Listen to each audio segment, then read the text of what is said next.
Неренгринская ГРЭС – энергетическое сердце создаваемого в Южной Якутии территориально-производственного комплекса. Строительство этой мощной электростанции предусмотрено решениями 26-го съезда партии. И вот первый энергоблок ГРЭС предъявлен Государственной комиссии.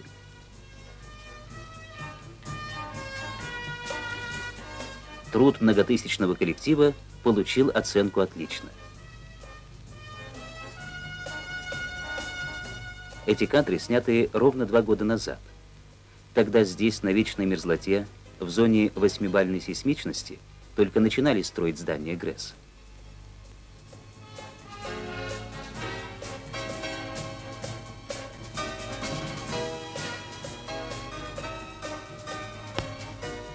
А сегодня под сводами главного корпуса чествуют победителей.